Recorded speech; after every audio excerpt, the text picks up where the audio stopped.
Hello and welcome back to my channel.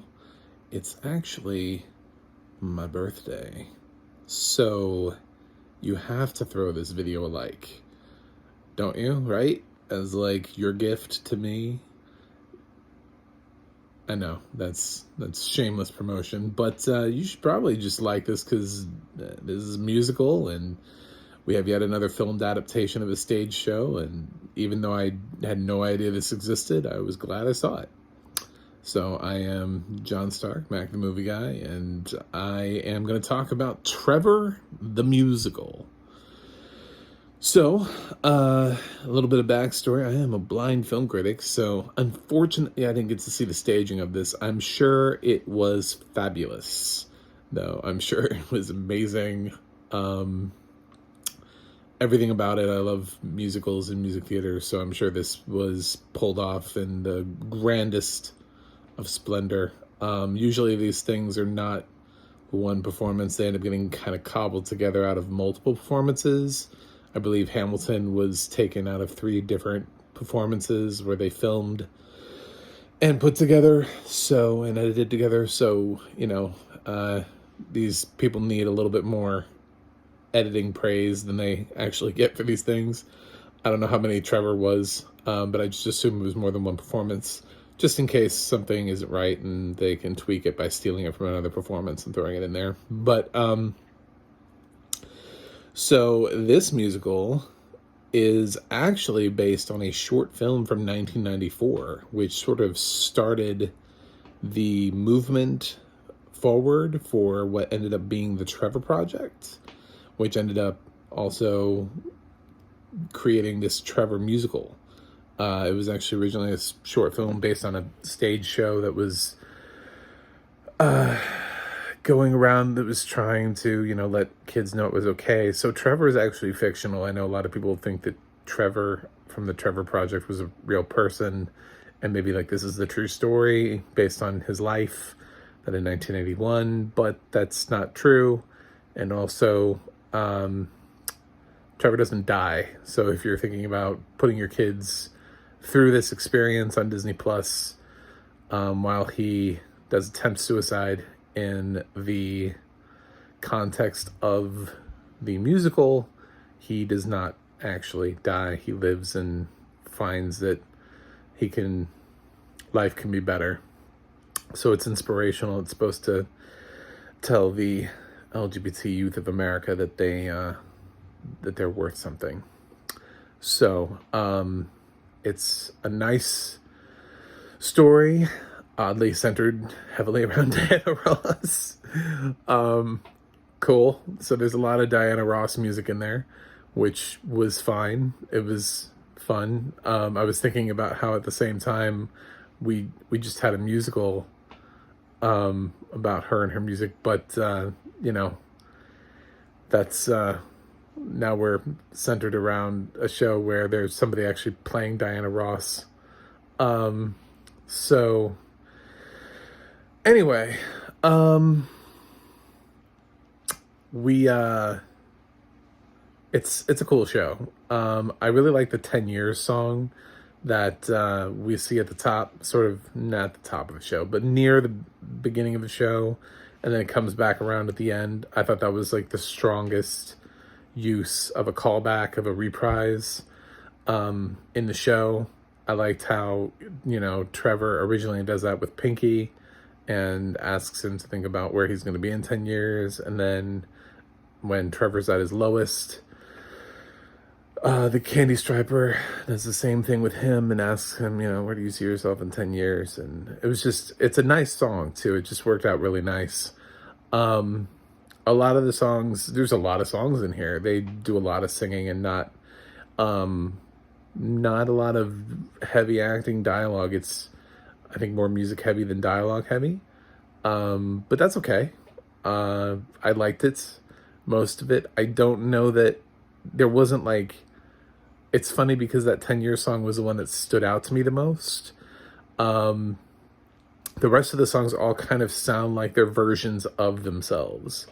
So there are a lot of songs that just kind of sound like random upbeat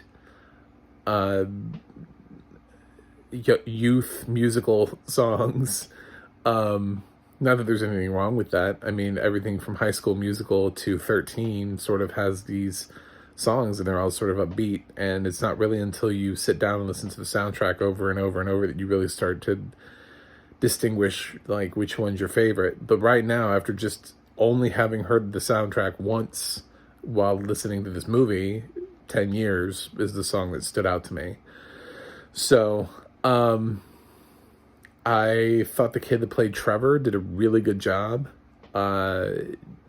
He's vocally one of the stronger child actors, and I think that's probably where the musical lacks the most is the vocal talent in the child acting category. I know this is Trevor the musical and not Matilda or Billy Elliot or Annie, and maybe they didn't get necessarily the top tier child actors auditioning for this, but there are a lot of kids on this that are not on pitch, and it's kind of frustrating because it makes me think like, are they ever, or are they always like this? Because if you are recording multiple productions and putting them together, were they off key every time? Or is that like a thing? Are we just accepting that? Are we like, yeah, they're kids, so they can be off key? I mean, they can, but other shows have proven that you can also find children who are not off key. So try to cast better. I mean, they were good actors. So I don't know. I feel like you can get both though. So I don't really hate like disparaging the youth of America. So I don't want to say like which actors bother me the most and which ones were like better or worse singers. So I'll just leave it at, I liked Trevor. And I thought he was a great casting choice and a great casting find for the lead role. He had everything that role required, everything that role needed. He carried the show, everything he was supposed to do. But the rest of the youth around him, for the most part, anytime they had to sing solo-wise, needed work. So, at least at one point or another in the show. I hate to say that because it feels really douchey to be like, the kids can't sing, but that's true. Some of them were just off pitch, which is fine. I don't know what we're gonna be doing with 13 the musical when that comes out, and I'm gonna shoot myself on this one and say that I would actually much rather hear these kids be off key because it lets me know that they're not being auto-tuned than I would some disastrous, like heavily auto-tuned performance. So the top choice of mine is to actually find kids who can sing on key and live and not auto-tuned. That's my first choice.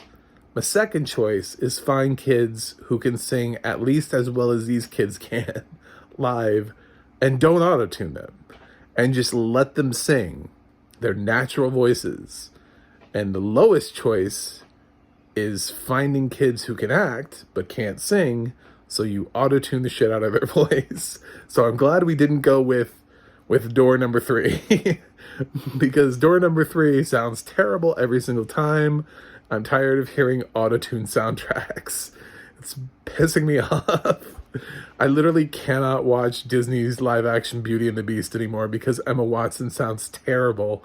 And I feel so bad for her because I've heard her singing without the auto-tune, and it's not terrible, and I don't know why they put that sound on her voice. I don't know why that was a choice.